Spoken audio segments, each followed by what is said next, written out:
Welcome to our channel. இன்னைக்கு நாம cook with கோமாளியில் Roshini அவங்க பண்ண சாக்லேட் சீஸ் பவுல் ரெசிபி தான் ட்ரை பண்ண போகிறோம். செம்ம ரிச்சான ஒரு டெசர்ட் இது. நல்லா அந்த சீஸோட அந்த பீனட் பட்டர் அண்ட் சாக்லேட் வச்சு சாப்பிடும்போது அவ்வளோ டேஸ்ட்டாக இருந்துச்சு.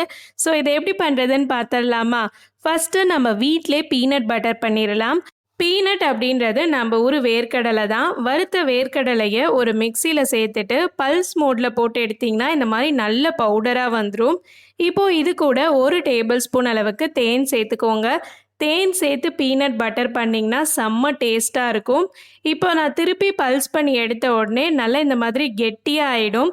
எண்ணெய்லாம் லைட்டாக வர ஆரம்பிக்கும். இந்த ஸ்டேஜில் 1 டேபிள் ஸ்பூன் அளவுக்கு ரிஃபைண்ட் ஆயில் இதில் சேர்த்துக்கோங்க. இப்போ நான் அரைச்சி எடுத்துடுறேன். பாருங்கள், இந்த மாதிரி நல்லா திக்காக உங்களுக்கு பீனட் பட்டர் கிடைக்கும். செம்ம டேஸ்ட்டாக இருக்கும். இது ப்ரெட்டோடு சேர்த்து சாப்பிட்டிங்கன்னா செம்மையாக இருக்கும். இப்போ நம்ம சாக்லேட் பவுல் பண்ணிடலாம். இந்த மாதிரி ஒரு சிலிக்கான் மோல்டு எடுத்திருக்கேன். ஒருவேளை உங்ககிட்ட இது இல்லை அப்படின்னா நீங்கள் நார்மலாக பலூன்லேயே அந்த பவுல் செஞ்சுக்கலாம். நான் அமுல் டார்க் சாக்லேட்டை மெல்ட் பண்ணி எடுத்திருக்கேன். இந்த டார்க் சாக்லேட்டை நம்ம இந்த சிலிக்கான் மோல்டில் நல்லா ஒரு திக்கான லேயராக கொடுத்துக்கோங்க. நீங்கள் ரொம்ப தின்னாக கொடுக்குறீங்க அப்படின்னா நீங்கள் இதை மோல்ட்லேருந்து எடுக்கும் போது உடஞ்சிரும். அப்படி இல்லைன்னா நிறைய கிராக் வரும், உங்களால் எடுக்க முடியாது சரியா. ஸோ ஒரு 2லேருந்து 3 லேயர் கொடுத்துக்கோங்க. இதை ஃப்ரிட்ஜில் ஒரு 10 நிமிஷம் அளவுக்கு வச்சிங்கனாலே சூப்பராக செட் ஆகிடும். பாருங்கள், இந்த மாதிரி ஈவனாக ஸ்ப்ரெட் பண்ணிவிட்டு நான் ஃப்ரிட்ஜில் வச்சிடுறேன். அடுத்து ஒரு மிக்சிங் பவுல் எடுத்துக்கோங்க. கீழே கொஞ்சமாக ஐஸ் க்யூப்ஸ் கொட்டி வச்சுருக்கேன். ஏன்னா இது சம்மர் டைம், ஸோ நம்மளால் சரியாக பீட் பண்ண முடியாது. அதனால் ஐஸ் க்யூப்ஸ் எடுத்துக்கோங்க. இப்போது இதில் ஒரு 25 கிராம் அளவுக்கு விப்பிங் பவுடர் சேர்த்துக்கிறேன். இது கூடவே ஒரு 50 ml அளவுக்கு நல்ல சில்லுன்னு இருக்க பால் சேர்த்துக்கோங்க. இப்போ பார்க்குறதுக்கு கொஞ்சம் தண்ணியாக இருக்க மாதிரி தான் இருக்கும். ஆனால் நீங்கள் ஒரு 5லேருந்து 7 நிமிஷம் அளவுக்கு பீட் பண்ணிங்கன்னா நல்லா உங்களுக்கு திக்காக கிடச்சிரும். ஃபஸ்ட்டு லோ ஸ்பீட் பீட் பண்ணிக்கோங்க. அதுக்கப்புறமேட்டு ஹை ஸ்பீட் வச்சு இந்த மாதிரி நல்ல ஸ்டிஃப் பீக் வர வரைக்கும் பீட் பண்ணிக்கலாம்.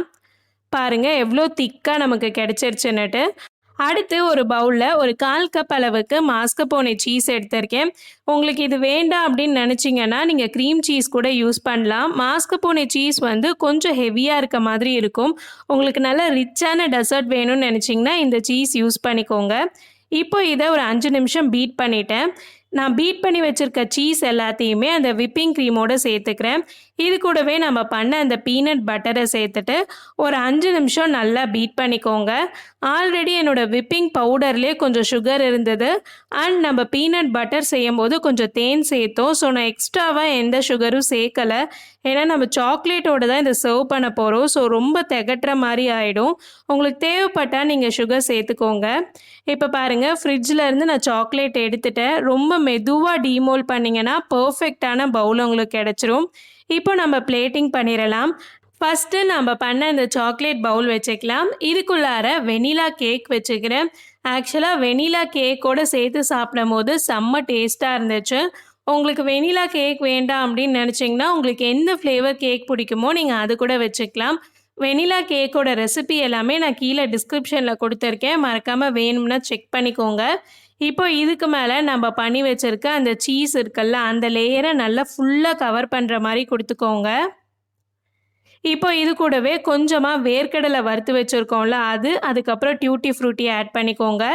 செம்ம சூப்பரான நம்மளுடைய சாக்லேட் சீஸ் பவுல் ரெடி ஆகிடுச்சு.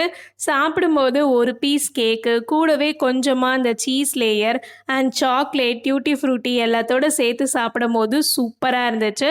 கண்டிப்பாக இந்த ரெசிபியை ட்ரை பண்ணி பார்த்துட்டு எப்படி வந்ததுன்னு கமெண்ட் செக்ஷனில் சொல்லுங்கள். இந்த மாதிரி குக் வித் கோமாளி ரெசிபீஸ்லாம் கண்டினியூவஸாக பார்க்கணுன்னா மறக்காமல் சேனலுக்கு சப்ஸ்கிரைப் பண்ணிக்கோங்க. பாய் பாய்.